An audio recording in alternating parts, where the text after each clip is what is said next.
How we doing? Good? I'm going to use a couple analogies because I look at, the room's kind of split up. We can call you guys private cloud, we can call you public cloud. We'll have this as our hybrid section here. I'm Jared Bird with VMware, area partner director for the Western region with our channel community, as well as partner business manager, kind of dual roles. We do that a lot of VMware. And I run the desert, which is Arizona, Nevada, Utah. 4.5-year VMware veteran, which over 50% of our company was hired in the last 2 years. So hyper growth, right? One of the fastest growing software companies ever in history. We'll get into that a little bit and what that really means. I think importantly, I'm a local, right?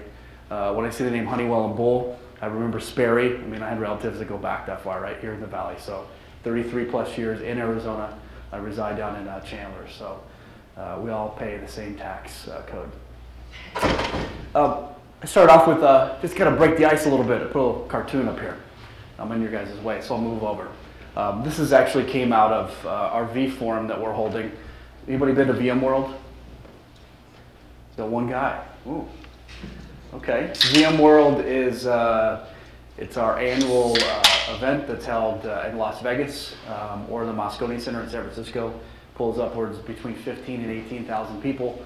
It's the largest industry conference. We bypass Oracle World. But if you have a chance to go there, please do. It's August 30th in Vegas. This was at our V Forum in Anaheim today. We had 2,300 people. Free show. We do these V Forums usually on an annual basis. They're free. They're pre-VMworld. And this is one of the slides that was there today that I thought was actually pretty good because there's a lot of cloud washing, as I'll call it, going on, and everybody's slapping cloud on their marketing, on their products. And I think after seeing what we just saw, we're going to bring it down to reality. Really, what does it mean? And let's literally net it out. It is extremely relevant, right? You can read the slide. I don't need to read it to you, but I put a circle around people, right? People, infrastructure, applications are really the core. So we are entering a new era. So you look at the history of VMware, started in 1999 on the desktop, really. And so when we talk about desktop computing and user computing, that is our foundation. Citrix likes to get under the underbelly of VMware and call us a server company. Our core is actually at the workstation level.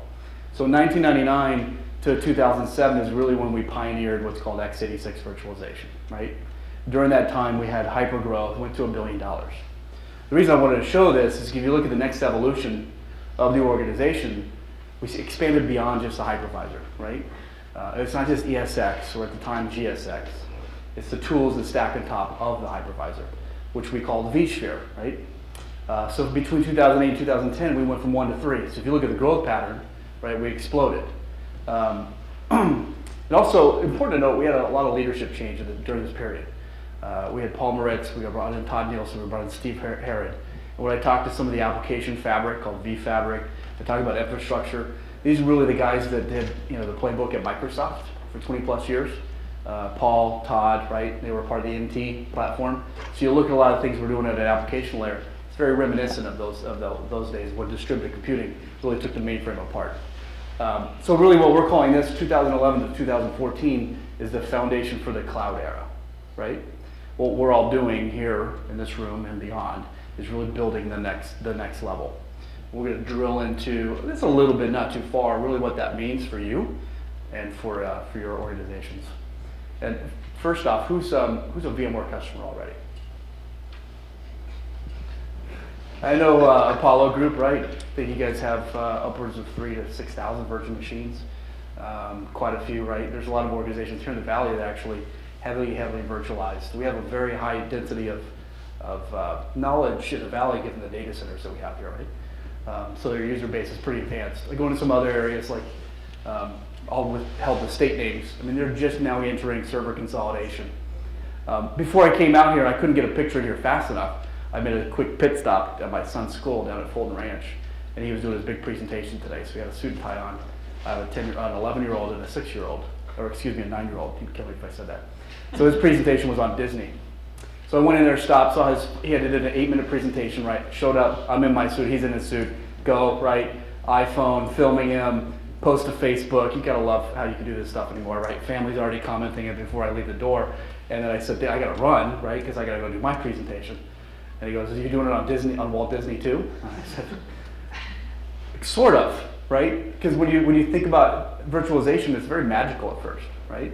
When you first get into it, you're doing some things that you couldn't do in the physical world, and you're really kind of pulling a rabbit out of the hat, right? And you're pulling a rabbit out of the hat that's got actual wallet and money, meaning ROI savings, right? You're just going like this.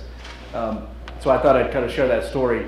Crossover, we saw a crossover in 2009 between number of physical devices and actual virtual machines, right? Those of you that raised your hand, you're a part of making this happen, right? This crossover. The crossover meaning there are now more virtual machines in the world than there are actual physical devices, right? We tipped over. Really, what does this mean? It's now it's more about management automation, right? The server consolidation that you've all done. Anybody go from 100 servers to 40 servers, right? You put in a really high-end SAN and some fast networking. Life is good. You're saving on power, cooling, real estate costs, right? Now it's getting into more management automation, security, compliance. And we'd like to say it's getting more about the business and less about the blinking lights, right? It's about competitive edge. Virtualization is the foundation, and this is a statement, to the cloud era. This had to happen before we can get to this 2011 to 2014 cloud era. Virtualization had to happen first, right? It's the software mainframe. We went from mainframe to distributed computing, to we'll call it kind of Web 2.0 era. Virtualization is that foundation to make this happen. We're building, and our customers are building software mainframes, right? You're doing it with x86 architecture. So taking the crossover coupled with, this is the Gartner Magic Quadrant. So Gartner just started doing an x86 server virtualization Magic Quadrant, by the way. And when we first saw this, we went, fantastic. Very few times have you seen a Magic Quadrant where there's a leader in the right-hand corner that's actually on their own, right? That's solo. So if you've bet on VMware and you've bet on virtualization as your core platform, we like to say you made the right choice, right? The hypervisor battle, and we'll get into the hypervisor a little bit, the war's kind of over, right? And it does matter. So we'll get into free versus free. You know, Microsoft likes to take us into free. That is, we'll put that myth down. So leadership in 2010, and we'll get a little bit more of the technology piece. In preparation for this, I heard that let's talk about Microsoft a little bit. Let's talk about Citrix. Let's talk about those other guys. Time and time again, we keep hearing that VMware is the leader. When Microsoft first entered the space, it was big. Oh, VMware's done, right? It's over with. War's over. The massive $50+ billion giant is just going to take over. Actually, it didn't happen. And we'll get into a little bit why. Right? So these are just various stats. And we can talk about Zen, too. Anybody running Zen? So Zen was an open source hypervisor, right? Zen was an open source hypervisor, we'll call it a religion in a sense, that was purchased by Citrix. So Citrix bought Zen for $500 million. What happened? The religion fell apart. All the developers go, right? They instantly start a new project now called KVM. So if another corporation goes and buys KVM, guess what? They're all going to leave and go start another project. These guys are anti-corporate, right? We've seen that time and time again. So Zen is the hypervisor of Citrix. And then just some product awards. We constantly get product awards year after year. I often open up my presentations with, you know, I'm here on behalf of VMware, of course, and a custodian of a really great company. If you ever go out to Palo Alto, it is actually mind-numbing. The innovation is occurring on that campus. We have this massive campus in Palo Alto. I mean, guys run around in blue jeans with long hair. It's all good. They're driving those little things, segways, in between the different campuses and the pods. It's all very open. It's a really, really cool environment, and the innovation that's coming out is absolutely maddening. And we're doing it for our customers, right? So on the CIO front, who in here is an actual CIO?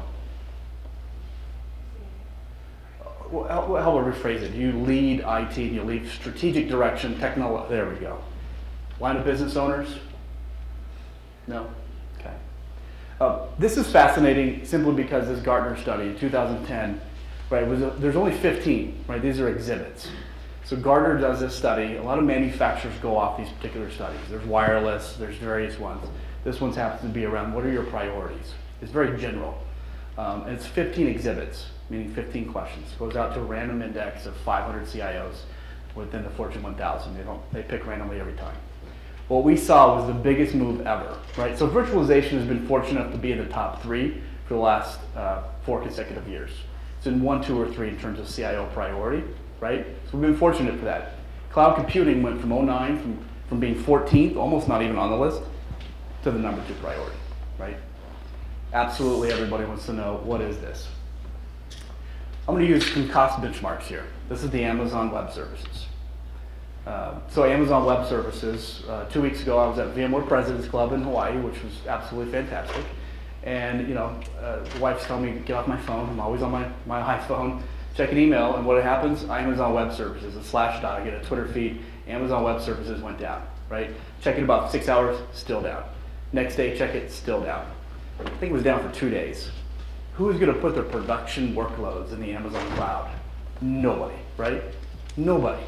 However, the rate card is important because CIOs, right? CFO gets this rate card, goes to the CIO, says, what's our rate card look like? What's our internal IT? What is our cost per Windows workload per hour, per gig, per VM? Break it down for me. Half the time CIO doesn't know. We have tools to help them find out these costs. But the messaging here is you got to compete with this rate card. Drive your costs down. How are you going to do it? So it's not, I'm going to go take all my stuff and put it in the Amazon cloud. It's not secure, it's not compliant, it's definitely not reliable. The message here is, how are we going to get our costs down? Because I got to compete with this internally. We feel the answer is through continued virtualization, right? Drive out costs. We know there's hardened ROI out of the box. So it's not a matter of if, it's just a matter of when, as you virtualize more. You talked about those tier 1 apps, and you had the guy who looked like he was having a bad day. I'd like to say he put a production workload on Hyper-V. That's why he was having a bad day. It's not because he virtualized a tier 1 app. And we've done a very good job, and people think virtualizing means putting more workloads on a server, which is true, right? You'll take one server, you're doing 20 things with it rather than just 1 or 2, which is how you get that server consolidation, right? But that actually had a byproduct of, I'm not going to virtualize tier 1 because I don't want my app, SAP, my database, my messaging server to share with anything else, right? It's okay to run one virtual machine on one server, right? It's absolutely okay. And the benefits of that are the availability, right? You've got vMotion, you've got DR, you've got fault tolerance, you've got mirroring, you've got all these benefits, including the portability, right? So we do have customers virtualizing tier apps, and they run one virtual machine, and that is it, and it's SAP, or it's Oracle. It's still okay. But that mindset is there of people is that when you virtualize, you're sharing, right? You're sharing, you've got containers or workloads or VMs, and you're sharing with everything else, which is all very true. Just wanted to make sure I kind of got that out there. So what is this cloud thing? Again, I opened with that little cartoon of a bunch of servers with sunglasses on running, right? Where are we going? I don't know. Let's just go. This is great. Everybody in there, the guy goes, who's going to get there first? Like, I am, right? And then the marketing cloud machine is pushing out, right? So there's a lot of this cloud washing going on. So our cloud strategy at VMware is very much a hybrid, right? We don't feel that maybe in a very small business, like you just started a business today, I don't want any blinking lights in the back room. I don't want to call an IT guy. I'm just doing everything with Bull. Here you guys go, rock and roll, right? I just want to run. Okay, realistically, enterprise, mid-market, you've already got IT, you've already got investment, you've already have people perhaps. You're not going to go rush, fire everybody, go straight to the cloud. Not going to happen. It's going to be what we feel is more of a hybrid model. And downstairs we have the Subway franchise committee going on, right? You can use a lot of different analogies with maybe a Subway franchise, right, of going to the cloud. I don't know where I was going with that, actually. I was thinking about it going, I lost that one, sorry. But I always like to use relevance, right? So we call it your cloud. This is your cloud. It's however you want to do it. And I think you can resonate with that, and you can relate to it a lot more, right? And as we get into the user and the desktop piece a little bit, we actually, as users or consumers, are living the ultimate cloud. We're living in it already. And there's this generation of people that are in school right now. They're going to come out of school. We call it the Facebook generation, right? They are on demand, anytime, any device, anywhere, right? My 11-year-old son goes over to his friend's house. He logs on the Xbox. It's his avatar. It's his games. It's his profile. It's his friends list. It's his messages. It just works, right? You don't have to do anything but log in and put in a password. So even our kids are living in the cloud, per se, right? iTunes, you've got multiple instances, Netflix, all these things, they follow you. You get to the office, you got a lot of applications that I would bet you use the Shift F4, right? Not gonna fly. That is old, we gotta modernize our apps. So cloud is changing this landscape. Something that's really important that's in between here. Bottom layer, infrastructure, right? Existing, keyword, existing data center, existing people, existing hardware, existing infrastructure, existing software. There's nowhere in our messaging, VMware or Bull or anyone, that says rip and replace. Not at all. It's leverage existing investment, you have to. And then you've got the public cloud. What's in the middle is what the user interface with. It's really about the application, right? You get your existing applications, your new enterprise apps you're introducing in the environment. Who has new enterprise apps rolling out in the next 12 months? Right? Everyone. You're rolling out a new app. And then you have this thing called software as a service. And actually, if you survey internally your organization how many SaaS apps you have, I bet it's more than you thought. Right? HR applications, Salesforce.com, CRMs, you name it. There's a lot of SaaS apps.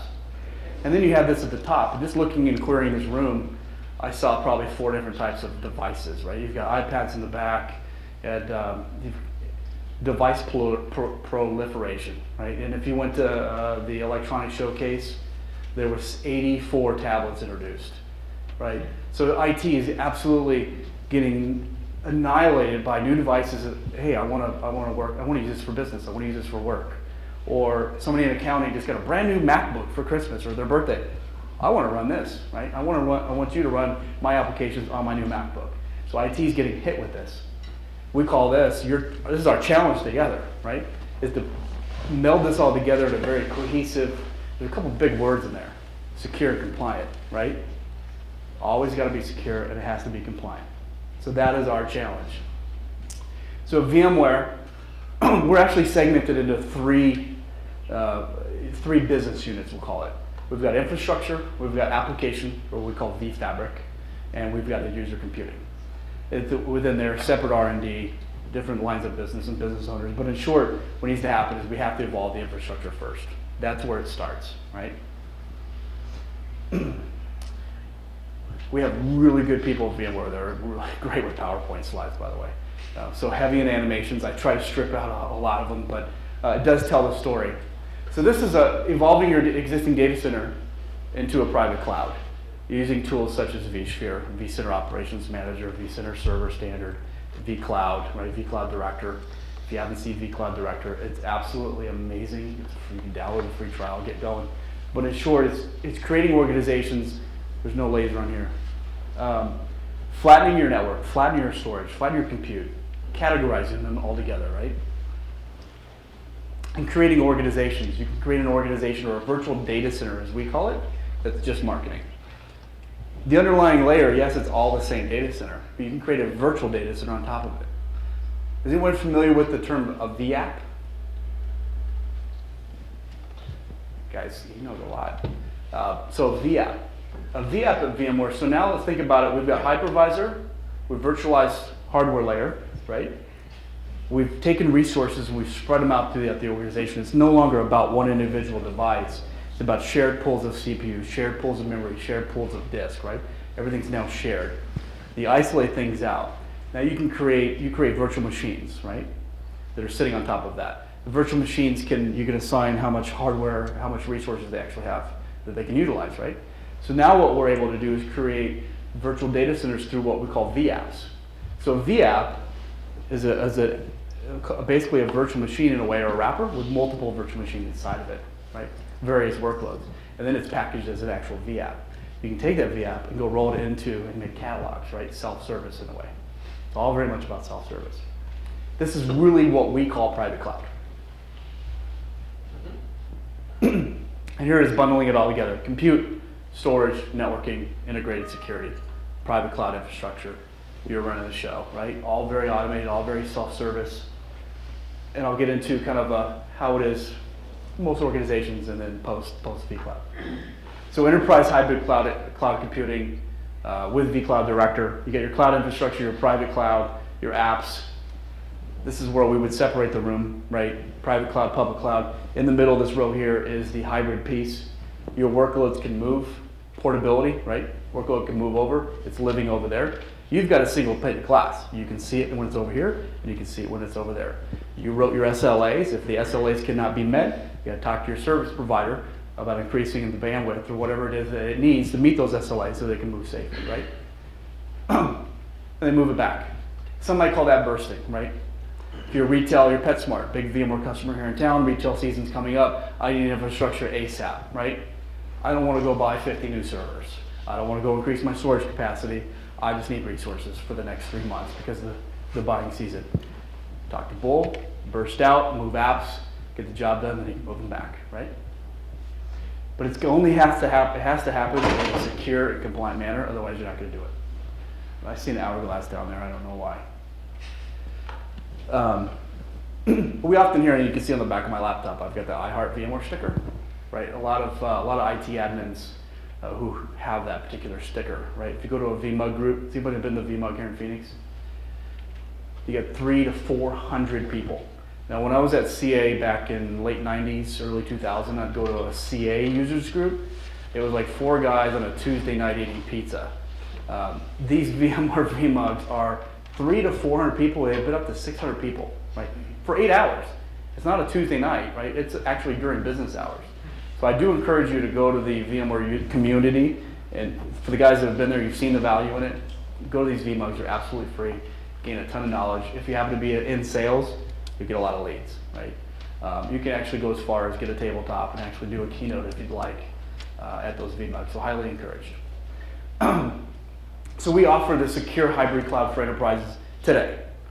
We're not talking future. Our competitors like to talk future. They like to sell roadmap. We're doing this absolutely today. We have customers doing this today here in the Valley. And it's built, you build a private cloud with primarily these tools here on the left. It's vSphere at the core. Enterprise Plus. We do get a little bit granular when we get down to the versions of vSphere. If you're a small business owner and you bought vSphere Essentials, right, for $80 a server, you're not going to build a private cloud, right? You're lacking functionality. There's no vMotion. There's no HA. There's no vNetwork distributed switching. There's no DRS. Is anybody familiar with DRS, Distributed Resource Scheduler? Kind of blue. If I had something to give away, I would. So DRS is a core feature within our vSphere suite, right? We have this called Enterprise Plus. It's the higher end of the suite. That is the ability to resource schedule virtual machines based on needs, right? So you've got a SQL database. Payroll is running. Payroll's hitting the database, right? It's getting really high I/O. What does it do? Talks to the resources. Look, I need more resources, but I'm sharing this server with 10 other guys, right? I need more. So DRS will go and move, talk to vMotion, move the virtual machines off, right? Get them off that server, give that thing the horsepower it needs to get its job done, and then when it cycles down, bring them back, right? Just bring it back. That has to happen for private cloud. Next is vShield. Most people don't even know we have security tools. We are going and talking to CSOs, right? So you go into a meeting at a large enterprise corporation. In the past, it would be line of business owners or application guys or gals, server team, or we'll call them compute. We'll call it compute team.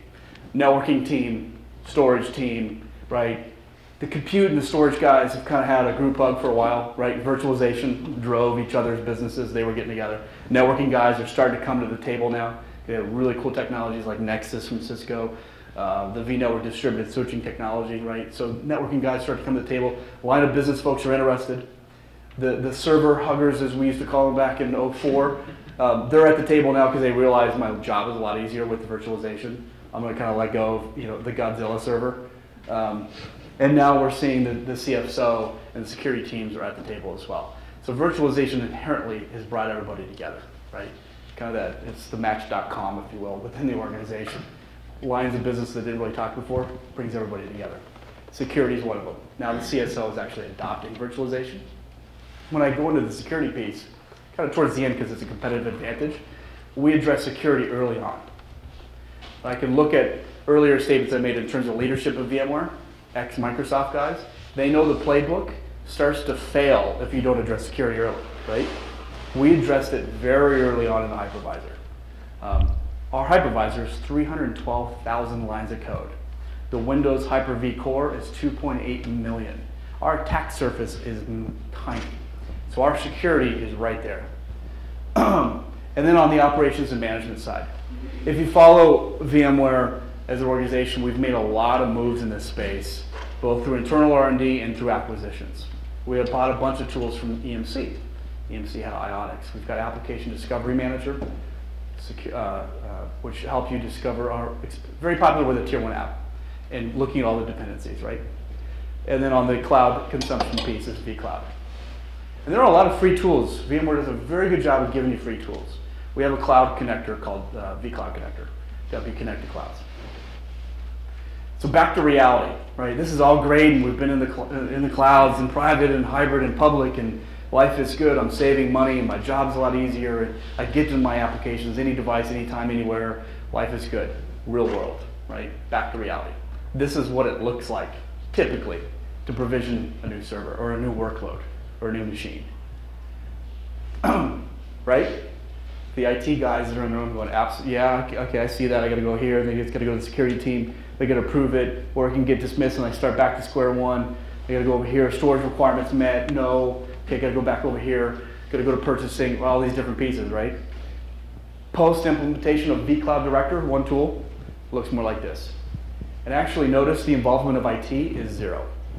You pre-define the catalogs. You pre-define everything. The user goes to a catalog, app store-like experience. I need this, this, this, and this. Oh, and I'm in sales, so the apps that I see are things that I need to do my job and my function, right? I'm in sales, I have access to salesforce.com. I have access, or our CRM, right, we'll call it. I have access to all these things, right? HR, different.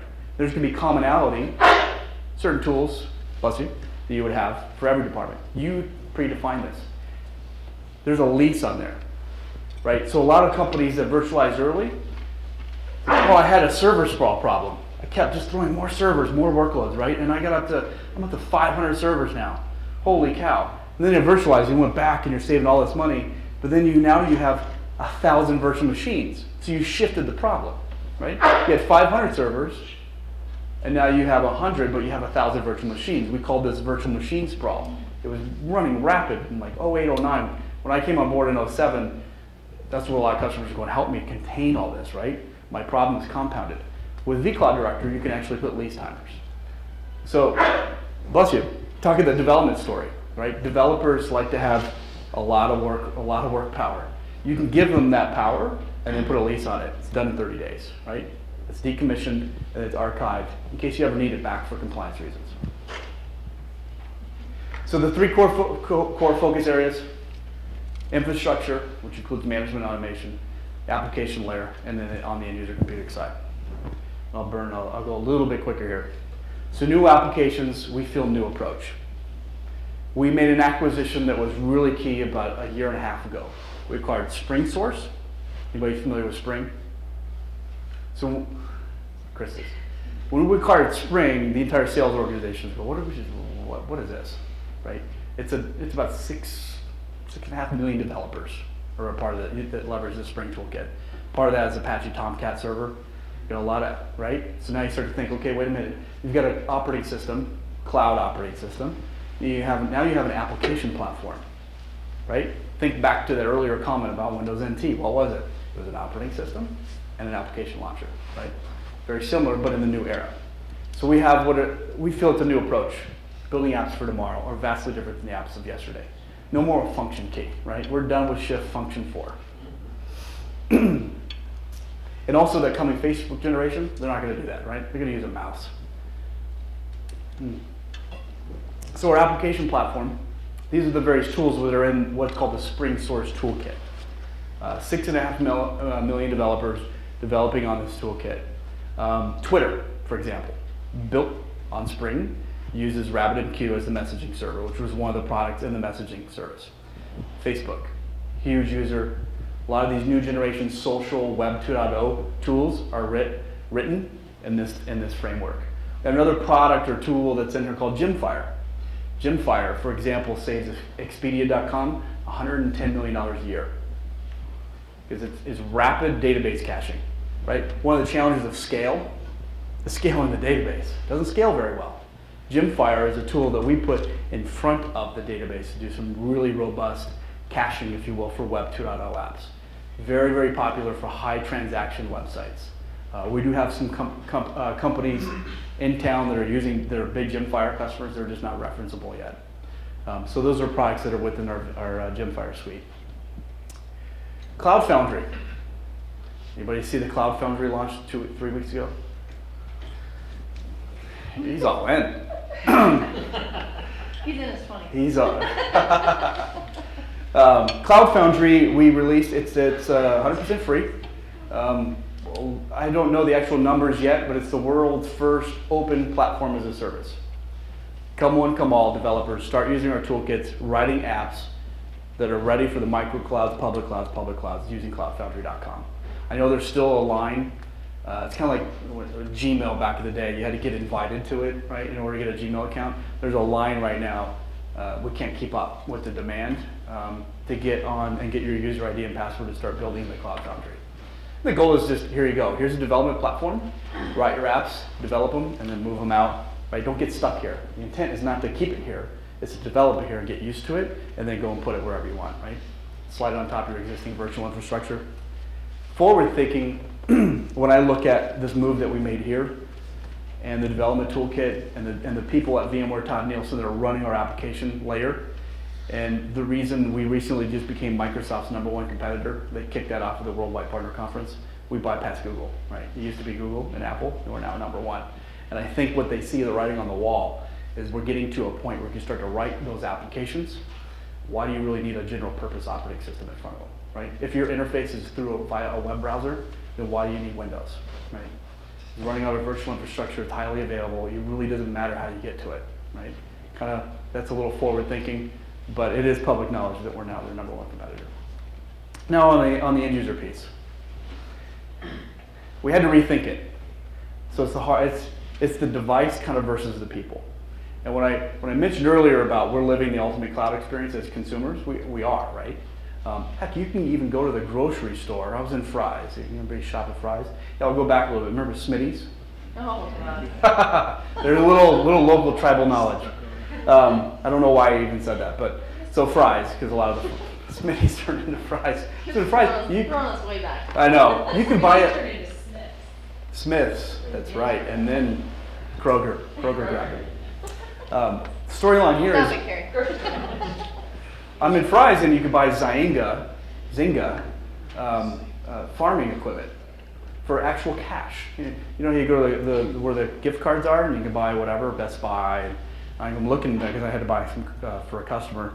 I saw Zynga, it was farming equipment, $10, $25, $50. I'm going, wait a minute. So people are going to come in here, buy this card, and then go online and then cash in the card to buy virtual farming equipment on Farmville. Unbelievable. So I started doing a little research. Zynga, and this has a little bit to do with end user computing, has 110 million virtual farmers that are actually considered active, meaning they check in at least once a week to manage their farm. 110 million farmers in the last 2 years. If I was to come into this room and tell you, guys, virtual farming is going to be huge, 2 years ago you would have laughed me out of the room, right? And here it is, there's 110 million virtual farmers, and Zynga is now in the grocery store selling little cards. Like, the world is changing. That's the cloud experience. Where do they have all the time for this? I just want to know. I have no idea. I just want that job. Yeah. Where have the time? I mean, the kids stuff. Yeah. The kids, what is it called? The virtual pets. I mean, that's big, right? That's huge. The they log into the website and yeah. And they're using the social aspect, right? So it spreads fast, rapid. If you're on Facebook and somebody gives you an invitation, here's a pig. Well, what do I do with the pig? And you click on it, next thing you know, you've got a farm and one pig.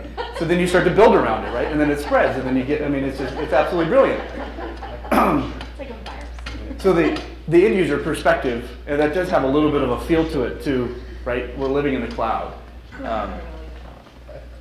We're taking the device, again, 84 new tablets introduced at CES, rampant. Now we're starting to see a lot of the big ones, the BlackBerry Playbook, right? Bringing a brand new playbook. Hey, IT, I'd like to run whatever on here. Support me. Oh, we can't, because our apps aren't ready. They're not modernized. That's the challenge that we're facing. We like to focus more on the user and less on the device. That is a VMware strategy as a whole when it comes to end user computing. Less about in-device, more about user. What does the user want? What does the user need? How do they get to their information? How do they get to their apps? How do they get to their data? And also, how do they get to, I saw this gentleman that was sitting up here in R&D, and his wallpaper was Dark Side of the Moon from Pink Floyd. I like Pink Floyd. And if he goes to a different device, is that going to be his wallpaper? No, probably not, because it's stuck right there, right? So there's a personality aspect that we need to keep in mind too. And we just launched I've probably used the word launch a lot because it seems like we've been acquiring and launching new products rapid the last 4 weeks. Project Horizon. It was talked about on CNN. Stock jumped up quite a bit. There's a ton of buzz around Horizon. Horizon is all about image persona management, authentication services, and creating App Store-like experiences for the user, any device, right? Very, very cool stuff. So if you go on VMware.com, you'll see Horizon right on the front page if you want to double click in there. And a lot of it has to do with persona too. So on the end user piece, and we're running low on time here, modernize the desktop, modernize the application layer, unify it, and then focus more on the end user. And you'll see a lot of our VMware partners here in the area, they approach it this way as well. The methodologies and enablement toolkits that we provide to our partner base per se, they focus it more on the person. Let me go in and interview your users and see how they work and how they operate. Then we'll talk about the technology, right? So they kind of go opposite of that. We've seen Citrix go the other way. They try to make it more about the technology and less about the actual person. And it's okay, there are environments where you're going to have blends, right? Maybe the use case for Vue is not 100% of the organization. Maybe the use case for Citrix is half. That's fine and great. Underneath, though, it's going to be running on a vSphere infrastructure. Most Citrix implementations are running on top of vSphere. I just wanted to kind of show that we started in the desktop. So when really VMware started at its core is at the desktop with our first product back in 1999 called VMware Workstation. I was tempted to throw up the flyer that we had at Comdex because we were talking about Comdex earlier, that we had at Comdex. It looks like it was created with Microsoft Paint, and it's got 4 little boxes, and it says PC, and then it says Hypervisor, Windows 95, Linux, Workstation, $99 with a corny gold star in the corner, right? That was the first VMware flyer that Diane Green and her husband Mendel, right, as a project out of Stanford, and they were trying to sell it at Comdex. That's where we started, right? That was Workstation. And it worked. It allowed a developer to separate their machine and run 2 operating systems simultaneously, right? And then we got into ESX. Anybody want to take a stab at what ESX stands for? This is going to maybe blow your mind a little bit. So in 2001, ESX, our server hypervisor, stands for Elastic Sky. So when you think about that and where we're at and talking about clouds today, very kind of almost creepy, right? So here we are, create server virtualization, called it Elastic Sky, and now we're talking about elasticity and agility and clouds per se sky, right? Pretty neat. The actual original company name of VMware was going to be called Disk Zero, was what it was called. But they wanted to go buy the domain, disco.com, and it was 12 grand, so they couldn't do it. So they went with VMware. Zimbra. This is the only slide I really have that's kind of got a product in it, but this thing's taken off like wildfire. We're actually the 3rd largest provider of an email platform on the planet. It goes Microsoft Exchange, Lotus, and Zimbra. We have 57 million mailboxes on our Zimbra platform. It's super, super inexpensive on a per user basis, very easy to implement, especially if you're already virtualized. It's an appliance.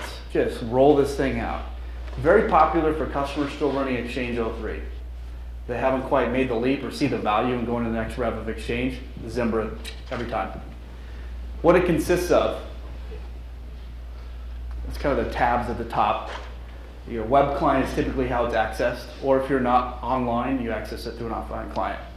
And it looks very much like your MS Outlook. Or in fact, you can just use your Outlook client. Zimbra's on the back and acts like Exchange.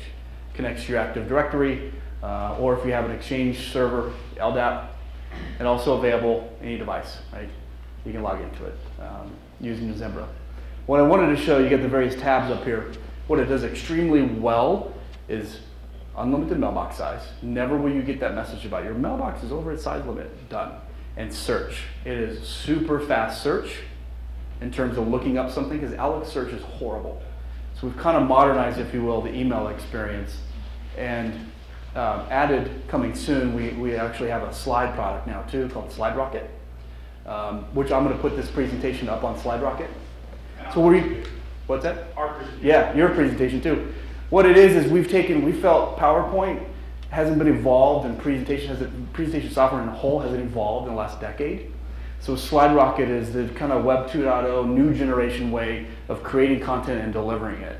And this is just my portal view. I've got the VMware Bull presentation in here. I've got my cloud presentation.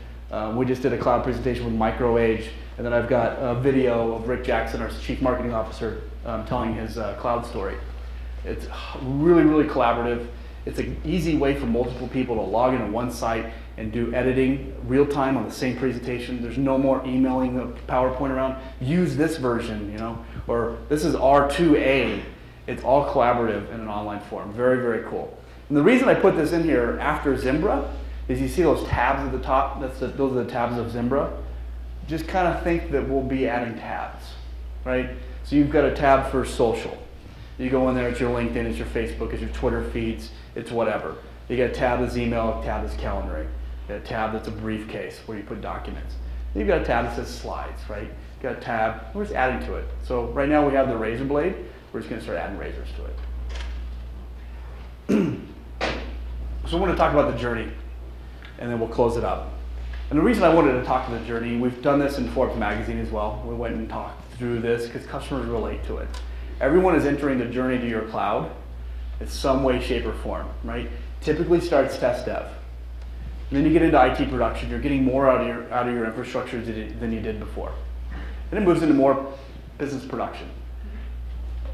Unprecedented reliability. When I was at CA back in 99 to 2003-ish on the storage team, I was selling ArcServe, I was pushing tape, I was talking with Iron Mountain, right? Those days are gone. Availability, 100% uptime. If you're not using fault tolerance, which is one of the features of vSphere, turn it on, right? Take a virtual machine, right click, say turn it, make it fault tolerance, spins up a mirror image of it elsewhere. That elsewhere could be anywhere within the LAN. We're not quite to WAN level yet. And now you've got a mirrored virtual machine that looks identical. Heartbeat together, right? A dies, B becomes the parent. B spawns and creates another one, right? You've got constant availability or fault tolerance. And then IT as a service. So ultimately, private cloud computing is ITaaS, right? We got a lot of acronyms. So it is IT as a service. If we break this down into categories, it's about optimizing IT services. It's resource pooling, right? No longer is it about individual pieces of hardware. It's about compute, CPUs, or compute power, CPUs, memory, RAM, networking, right? Boom. Who cares where it's at? And automation. SLAs. This is more of a business discussion, right? IT as a service is more business, less about IT, right? You can't get there without going through these motions. Every single VMware customer goes through this journey. Every single one of them. They start at the beginning, and they go to IT as a service. Or that's the ultimate goal. That's the outcome. Most of our, on an average in North America, most VMware customers are about 32% virtualized, which isn't a lot. So there's still a lot of room for growth in terms of just core virtualizing tier 1 apps, virtualizing more. Do you have a virtualized first policy versus acquiring new hardware, et cetera? SMBs typically enter in the middle, right? Our small business customers, we'll say 20 servers or less, typically enter for the business continuity, right? You just want business continuity, so you virtualize there. It's less about server consolidation. And the results are absolutely transformational, right? And we've got customer after customer that would nod their head to all of those things in terms of financial savings, human capital, and then the ultimate byproduct, which we love, right, is green energy. So the advantage, and I'm going to blow through some of these a little bit here. We feel we have the best platform for your environment. You have the most choice, more choices for your cloud. And since we are here with Bull today, get a pretty clear choice, right? And then better security. You have to address security. It's got to be compliant or else the whole thing doesn't work. vSphere is a recognized leader, right? vSphere is the core foundation. It is the #1 hypervisor architecture. It's extremely thin. There's no general purpose OS.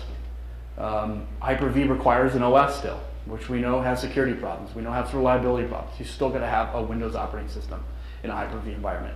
We feel that's completely flawed. There's some reasons around that have to do with patents too, that we do it this way. Reliability, extremely high. Competitors, single point of failure. Zen, which is based on Linux, requires a general purpose operating system. It's called DOM0 in their world. Still single point of failure. Innovation. VMware is an absolutely hyper-innovative company, R&D out of Palo Alto. It's the Stanford Research Park, always ahead of the curve. So we start with vSphere, then we stack on 100% of the Fortune 100, 99% of the Fortune 1000, leading the Magic Quadrant, marquee names, right? All good stuff. So if you've chosen VMware, it's kind of like picking IBM back in the day, right? Back in the 80s, you wouldn't get fired for going to IBM. And the same thing with vSphere. Large ecosystem. Ecosystem's key. Hence, in the beginning when I showed the circles, right? We kind of got the ecosystem in 08. You've got to have standards. You've got to have that massive user base for standards to start to come into play. So we've got over 1,300 technology alliance partners, 25,000 channel partners, and we've flipped over 60,000 VCPs, of actual VMware certified engineers. We've got to a point where VCP, where it's elevated now, there's additional certifications that people are getting. VCAP, data center design, data center architecture, and then the coveted VCDX, which is our high-end certification of VMware. To put in perspective, there's one VCDX in the entire state of Arizona. One. Took him 16 months to get it. And he's over at IT Partners. Doug Bayer, anybody know Doug? Guy's absolutely brilliant. More choices on the cloud. If you're looking at services, we have service providers here locally that'll do vCloud accelerators, help you build a private cloud in 30 days. I know there are a lot underneath the covers there, but we can do it. We have vCloud jump starts. Competitors are selling features. They're still talking about vMotion. We can do vMotion, all these features. They're selling on futures. vCloud providers, there's a lot of choice here. I wanted to be able to put up a Bull logo, but we're not quite there yet. Verizon, BlueLock, some of the vCloud providers. So what we're getting out of there is really about choice, right? There's 3,500 plus overall in the VSPP program. No hype, right? OVF was a word that was a format that was in the presentation earlier. That is a standard. It's an industry standard around vSphere, is the open virtual format. Citrix, Microsoft, everyone who has hypervisors complies with the OVF. vCloud Director is it's GA. We're revving here pretty soon. No more hype. Security, we can talk about it. We can do security just for an hour. In short, vShield, our security portfolio, and it's also their security built into vSphere. It works within. It's not it's not a rip and replace. We've taken physical security and it's virtual security, right? Done the same thing pretty much, right, at the hardware layer. We've got now virtual.